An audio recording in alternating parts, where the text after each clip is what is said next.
What's up guys, Luke here, and I'm back with another laptop video, and this time it's going to be a little different. This is the Dell Inspiron 8000 that you will have seen before, although it's had quite a bit of work done since then. Palm rest has been replaced twice.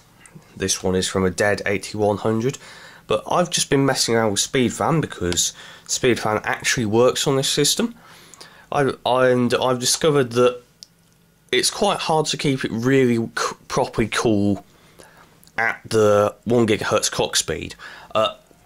700 MHz, it's fine, right?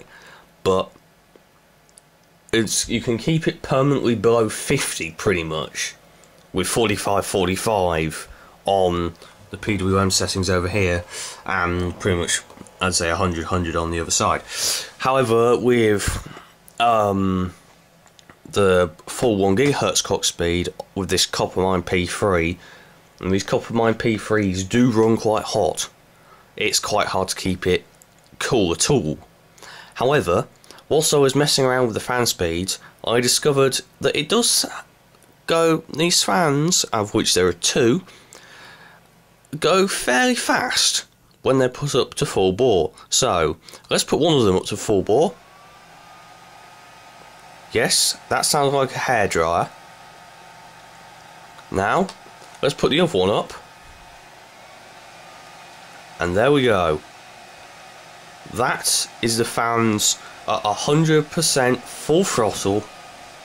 The speed fan, the speed readings they give in miles out, they start off at about 6,000 RPM and then go to 7,000, then go haywire beyond that. It's quite funny actually. But yeah, they're not quite right, but just listen. Let's have this blasted out by... I'm probably being drowned out by noise now. The minimum speed setting that I found that works is 40, and that's not always the case. 45 will work reliably. So yeah, this is just another video. I've discovered that the 8100 actually has a different motherboard to the 8000. Now obviously that may not surprise people, since obviously it's a different model number, but because they were both Pentium 3s, I thought they used the same thing. Turns out that this uses the older Micro PGA 2, I believe, or socket 495, whilst the newer one uses the original socket 479 or P. Otherwise, I would have put the 1.2 GHz Tulitin into this. And the advantage Tulitins have are quite strong, really.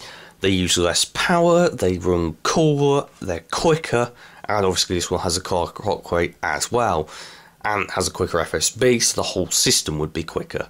But unfortunately, I couldn't do that. I'm just gonna quickly shoot over here, and you'll see here I have a motherboard.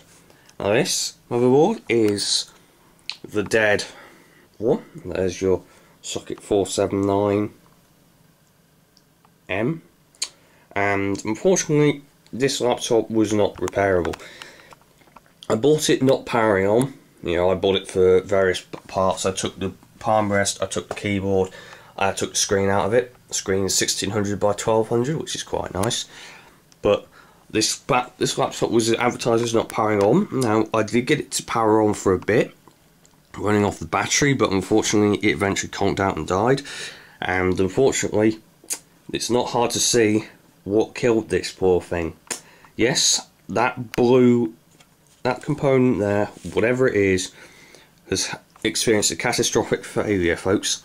And you can see that there's burn marks on some grounding components. If I can actually aim anything, you can see very clearly the components to the left, and you may also be able to see that this component here has experienced some burn damage, as well as burn marks on the traces on the board. I'm surprised that this ran at all, considering this would have let out smoke and it would have made a loud pop at the very least, and I did not have that when I was working on the system. So This died before I got it, so I'm surprised this ran at all. In fact, it's quite impressive that it did. But for those of you who have never seen a laptop motherboard, this is it. That's the south bridge here. That is the 815 chipset north bridge. You've got your two DIMM slots here, or RAM slots.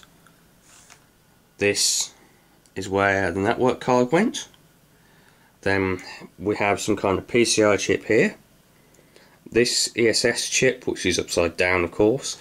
Both this one here and this one here are part of the sound system, and I would imagine that most of this componentry around here is also related to the sound system.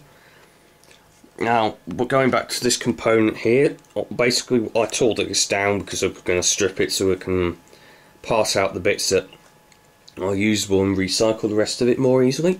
And when I was taking the graphics card off, and I looked at the bottom, I saw the char mark, and then I looked at the board underneath, and it was pretty obvious why this died. This is where the card slots would go. Actually, hang on, no, that's where the hard drive goes, sorry. I took the card bus slot thing off here. It would clip into this. You can also see this is where the graphics card plugs in, and where the keyboard plugs in, where the palm rest plugs in, all around that area. This is where the battery goes, or the external bays go in here. So yeah, unfortunately this board is very dead, but the fact it works at all was surprising, and I pulled some very decent parts off it. I mean, I spent 15 quid on it, and to be perfectly frank, the screen alone is probably worth 25. The keyboard is probably worth 5. The screen was not tested obviously, but with it in fully working condition it's worth probably 20-25 quid. The keyboard's probably worth at least 5, and the palm rest would be 10 to 15 quid. You know, it was definitely worth the money. Basically, I'd already replaced the palm rest once because the previous one was quite badly damaged. Unfortunately, the replacement that I bought, the head completely failed, completely and utterly stripped when I came to try and take the CMOS battery out, because Dell, in their infinite wisdom, placed the CMOS battery inside the metal tray that goes underneath the palm rest, which is extremely annoying when one of the screw threads decides to strip. It was so far gone, I don't have the tools here to sort it out, and quite frankly I don't feel like drilling a hole in things anyway. So personally, if I was to be using this laptop regularly, if it was for me to be kept, I would permanently keep it at 700 MHz, because it's more than fast enough.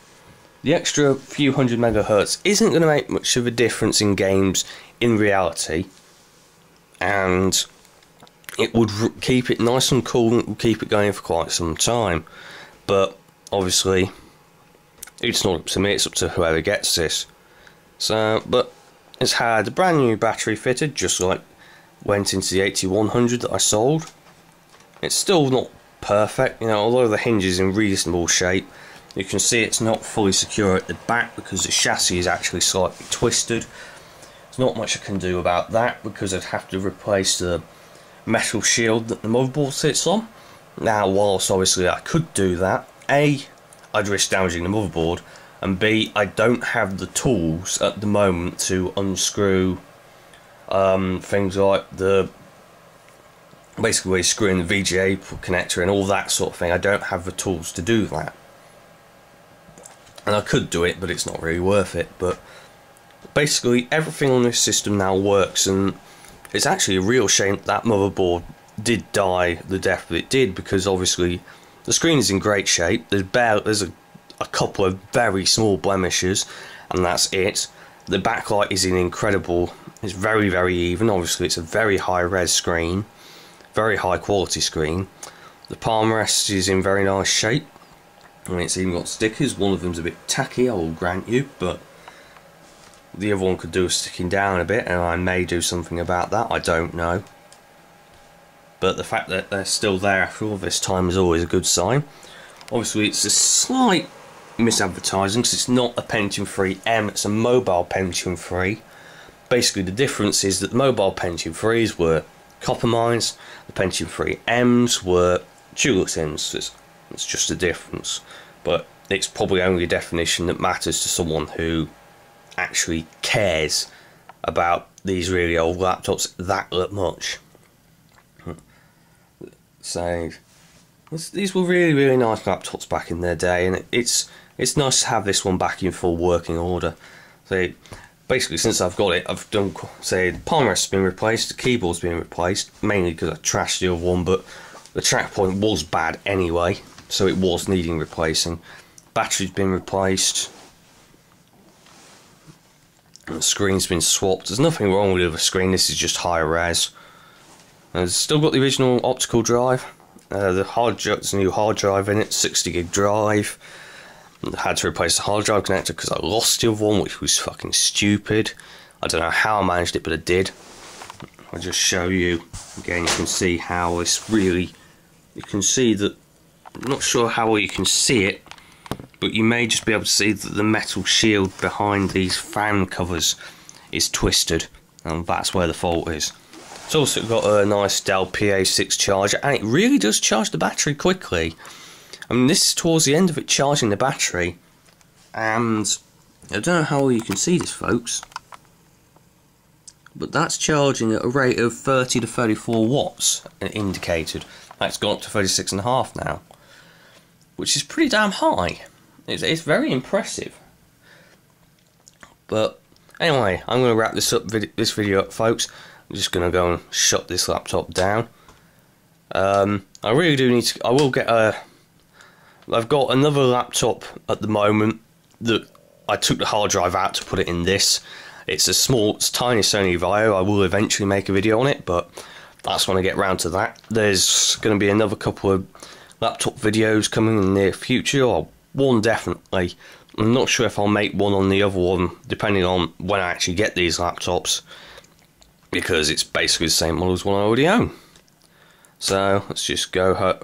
One thing I haven't done yet is check whether the microphone works, but that's not really important, to be perfectly truthful. Fan comes back on. So I would recommend an 8100 over these, just because it's a Dual-Tin rather than a copper mine, and all the advantages that comes with that. But I would certainly recommend that if you're looking for an old laptop with a higher end graphics card, this is one to get. It's a great little machine. Yes, it's heavy, but parts are plentiful. They're pretty durable when they're not blowing up. So anyway, this video has now been 13 minutes long, so I'm going to stop boring you now, and it's just a little bit of an update. I will have another proper Let's Play soon, and I hope to see you here in the very near future, folks. Look out, and hoping you have a good day.